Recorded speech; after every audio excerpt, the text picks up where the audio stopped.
नमस्कार मंडळींनो, स्वागत आहे आपले सुजाता पालवे किचनमध्ये। लहानांपासून मोठ्यांपर्यंत सर्वांनाच आवडणारा असा पदार्थ मी करणार आहे। तो बाजारात खूप महाग मिळतो। असा टी टाइम स्नॅक्स म्हणून सुद्धा आपण तो खाऊ शकतो। तर असाच एक टी टाइम केक मी आज पाहणार आहोत। अगदी घरच्या साहित्यात हा केक आपण तयार करणार आहोत। तर आता थंबनेलवरून समजलंच असेल, तर आता अगदी मोजक्या साहित्यात आपण मार्बल केक तयार पाहणार आहोत। तोही ओव्हनमध्ये न करता अगदी कढईमध्ये तो करणार आहोत। तर आपण चला बघूया त्याचे साहित्य। आता मार्बल केक बनवण्यासाठी आपल्याला सर्वसाधारणपणे हे मेजरिंग कप आहे।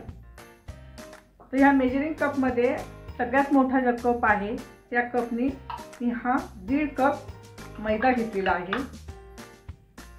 त्याचबरोबर 1 चमचा कॉर्नफ्लॉवर घेतलेला आहे। त्याचबरोबर याच मेजरिंग कपने मी मोजून साखर घेतलेली आहे, अर्धा कप। त्याचबरोबर त्याच्यामध्ये टाकण्यासाठी एक चमचा बेकिंग पावडर घेतली आहे आणि अर्धा टीस्पून बेकिंग सोडा घेतली। आणि त्यामध्ये आपल्याला मार्बल इफेक्ट येण्यासाठी इथे मी कोको पावडर घेतलेली आहे। सायट्रिक ॲसिड आहे, तो साधारणतः 1/4 कप, आपलं 1/4 टीस्पून इतका मी टाकणार आहे। आणि व्हिनेगर हा 1 टेबलस्पून हा इतका मी टाकणार आहे। आणि तेल हे 1/4 कप इतके मी टाकणार आहे। तर आपण साहित्य बघितले, आता आपण सुरुवात करूया। तर आता आपण बाउल घेतले आणि चाळण घेतलेली आहे। आता सर्वसाधारणपणे आपण सगळ्या गोष्टी चाळून घेणार आहोत, कारण त्यामध्ये हवा भरली जाईल। तर त्यासाठी इथे मी मेजरिंग कपने 1.5 कप इतका मैदा घेतलेला आहे। आता तुम्ही मैदा न घेता गव्हाचं पीठ वापरलं तरी पण चालेल, कारण तो खूप हेल्दी होईल आणि खूप टेस्टी होतो। तर इथे मी मैदा घेतलेला आहे, तर तो साधारणतः हा 1.5 कप आहे। आता हा अशा प्रकारे कप भरायचा आहे, खूप दाबून न भरता तो असा भरायचा आहे। आणि त्याचबरोबर अर्धा कप मैदा घेतलेला आहे, 1 कप असा मैदा घेतलेला आहे, मोजून घेतलेला होता, तर तो मी दाखवण्यासाठी घेतलेला आहे।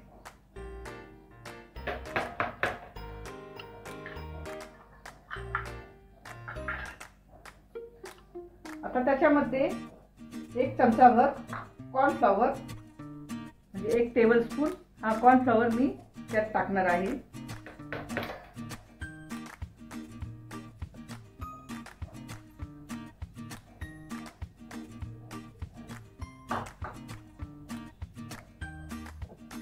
त्याचबरोबर 1 टीस्पून मी बेकिंग पावडर घेतलेली आहे।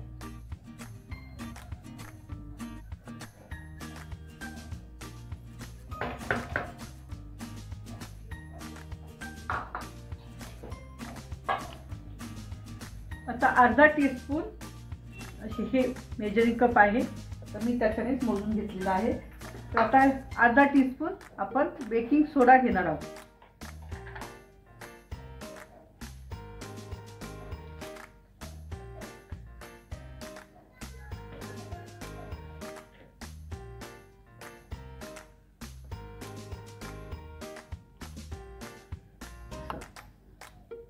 तोही आपण त्याच्यामध्ये टाकून द्यायचा आहे। आता हे सगळे ड्राय इन्ग्रेडियंट आपण चाळून घेणार आहोत। चाळून घेतल्यामुळे त्याच्यामध्ये हवा ही जाते आणि त्याच्यामध्ये काही जर घटक असतील ते पण निघून जातात, म्हणजे बादड वगैरे जर असतील तर ते पण निघून जातात। आपला मैदा हा स्वच्छ आहे, तो आपण घेतलेला आहे।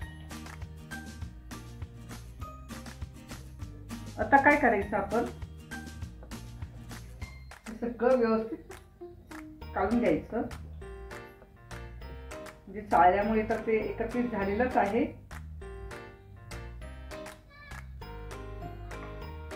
आता त्यामध्ये आपण अर्धा टीस्पून पण त्याच्यामध्ये सायट्रिक ॲसिड टाकणार आहोत. आता अर्धा टीस्पून हे सायट्रिक ॲसिड टाकले, सॉरी अर्धा टीस्पून नाही तर 1/4 टीस्पून आपण त्याच्यात सायट्रिक ॲसिड टाकणार आहोत.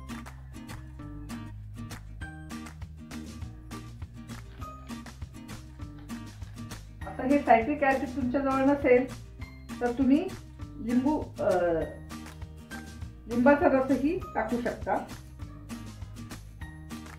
आता हे आंबट होणार नाही, त्याच्यामुळे हे इतकं मी सायट्रिक ॲसिड टाकलेलं आहे.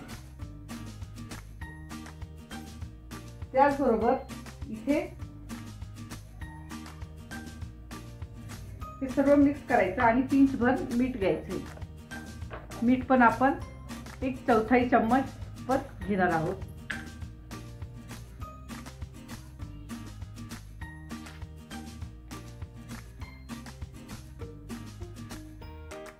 साधारण इतकं. कोणत्याही गोड पदार्थात आपण मीठ टाकायचं, म्हणजे त्याची चव खूप छान लागते.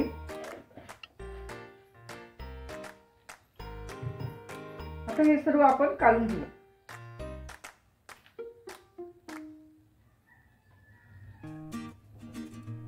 आता याच्यात दही नाही वापरायचं, तर आपण त्याच्यासाठी खायचं सायट्रिक ॲसिड टाकलेला आहे.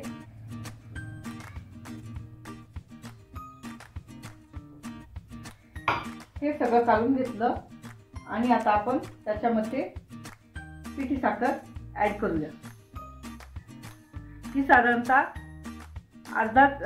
अर्धा कप इतकी मी घेतलेली आहे आणि ही घरीच वाटून घेतलेली आहे आणि चाळून घेतलेली आहे, तर ती पण तुम्ही घेऊ शकता.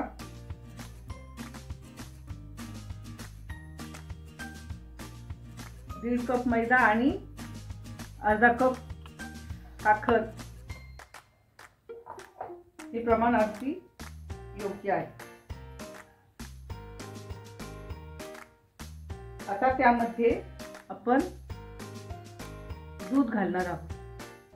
आता त्यामध्ये आपण अर्धा कप इतकं दही टाकणार आहोत. साधारणतः 1 कप इतकं दूध आता लागलेलं आहे. आता हे रिबन कन्सिस्टन्सीमध्ये आपण ते करणार आहोत. म्हणजे असं फ्लोईंग जेव्हा होतं पडतं त्यावेळेस ती रिबन कन्सिस्टन्सी असते. साधारणतः 1 कप इतकं दूध लागलेलं आहे. आता पुन्हा स्पॅच्युला आपण ते सर्व एकत्र करून घेऊ. असं ते पडलं पाहिजे. आता त्याच्यामध्ये आपण 1 टेबलस्पून व्हिनेगर टाकणार आहोत आणि तेल 1/4 कप तेल टाकणार आहोत.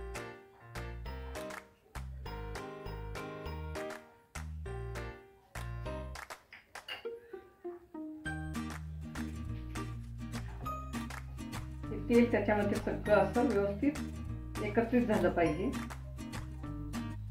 आता आपण दही पण टाकलेलं आहे त्याच्यामध्ये सायट्रिक ॲसिड पण टाकलेलं आहे आणि आता आपण व्हिनेगर पण टाकणार आहोत. हे असं फ्लोईंग कन्सिस्टन्सीमध्ये आपण हे करून घेणार आहोत. आता त्यामध्ये 1 टेबलस्पून किंवा टीस्पून आपण व्हिनेगर टाकणार आहोत.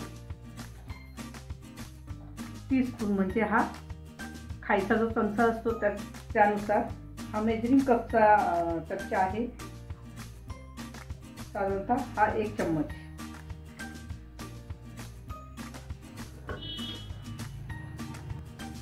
तर हे सगळं मिक्स करून घ्यायचं व्यवस्थित. आता आपण एक भांड्याला मीठ लावून घ्यायचं आहे. त्याच्यामध्ये आपण ते टाकणार आहोत. म्हणजे मैदा मी त्याला कोट केलेला आहे आणि किंवा बटर पेपर तुम्ही लावा. तो जर नसेल तर तुम्ही असंही तेल लावून किंवा हे लावून तूप लावून तुम्ही त्याला मैदा लावून कोट करू शकता. त्याआधी सर्वात प्रथम आपण कढई प्रीहीटला ठेवून देऊ. तर आता मी त्यासाठी एक जुनी कढई घेतलेली आहे आणि त्याच्यावरती स्टँड म्हणून ही वाटी ठेवलेली आहे. आणि आता हा लावून घ्यायचा आहे. गॅस लावून घ्यायचा आहे आणि प्रीहीट करून तो घ्यायचा आहे. आता आपण याच्यातून थोडं साहित्य याच्यामध्ये काढून घेऊया. दुसऱ्या वाटीमध्ये साधारणतः आपण 2 चमचे आपण इथं काढून घेतलेलं आहे हे. आणि त्यामध्ये आता आपण कोको पावडर मिक्स करणार आहोत.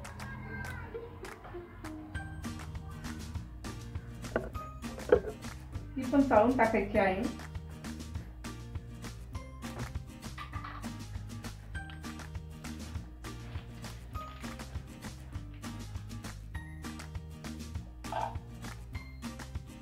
कोको पावडर आहे तर इथं साधारणतः मी 1 टीस्पून किंवा टेबलस्पून आपण टाकून देणार आहोत.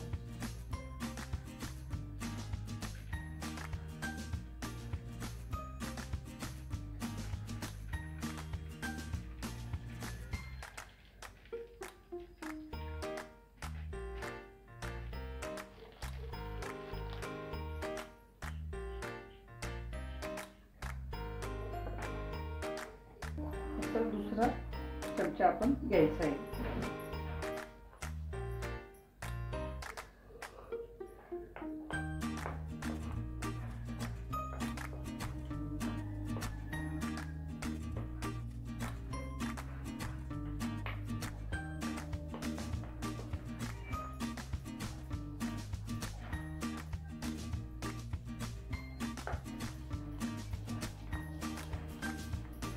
आपले 2 मिश्रण आपले तयार झालेले आहे. तर आता आपण ते या भांड्यामध्ये आपण टाकून देणार आहोत.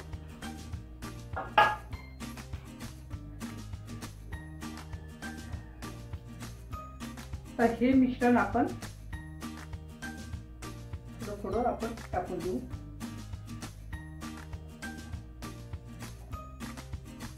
मधल्या भागात टाकायचं ते म्हणजे सगळीकडे असं पसरतं.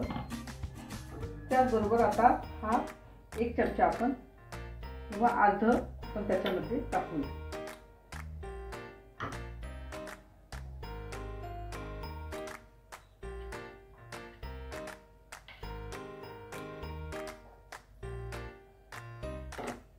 आता हे उरलेलं सगळं आपण त्याच्यामध्ये व्हाईटवालं मिश्रण टाकूया. आता आपण हे सर्व त्याच्यामध्ये टाकून देऊ.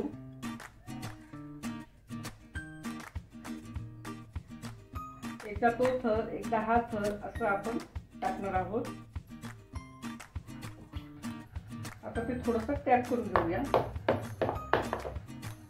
आणि एक टूथपिक घ्यायची आणि त्यामध्ये आपण ते असं फिरवायचं.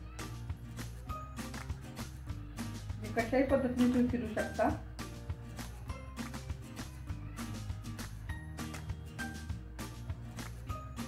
यादी त्याला मार्बल इफेक्ट येणार आहे. आता ते आपण काय करूया, ह्या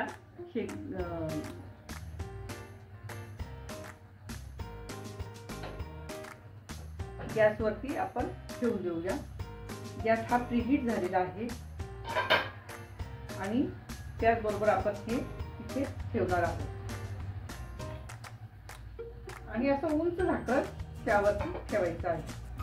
हवा जाते त्याच्यामुळे आपण आता उंच असं त्या बाजूने असं हे ठेवून देणार आहोत.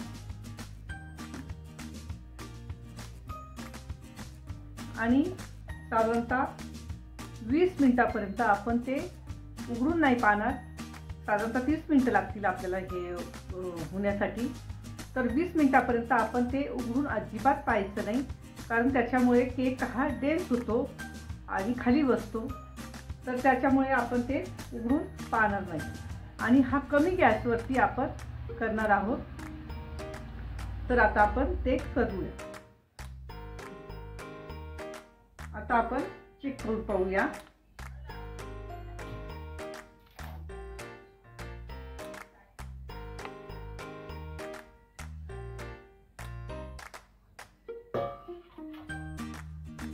आता सर्वप्रथम काय करायचं की आपली अशी टूथपिक किंवा सुरी घ्यायची आणि आजूबाजूला ते शिजलेलं असतं मध्यांतरी ही घालून पाहिजे.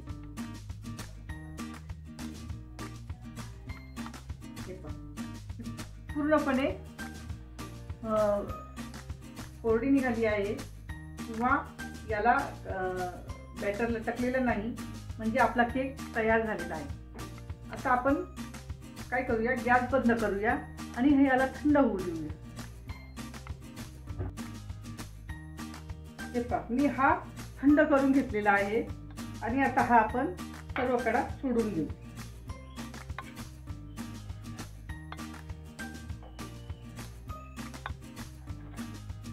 आणि एका प्लेटमध्ये ते उलट करून घेऊ.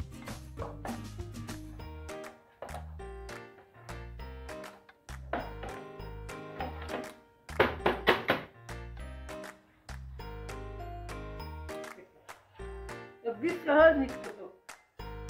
आपण हे लावलेलं असल्यामुळे तो सहज निघतो.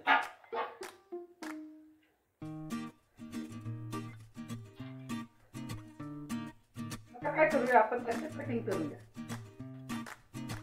अशा प्रकारे डिश तयार झालेली आहे. खूप सुंदर असा मार्बल केक तयार झालेला आहे. माझा व्हिडिओ जर आवडला असेल तर एक लाईक नक्की करा. त्याचबरोबर बेल आयकॉनही प्रेस करा, जेणेकरून माझे व्हिडिओ तुम्हाला सर्वप्रथम येतील, त्याचं नोटिफिकेशन येईल. आणि सबस्क्राईब नक्की करा. धन्यवाद.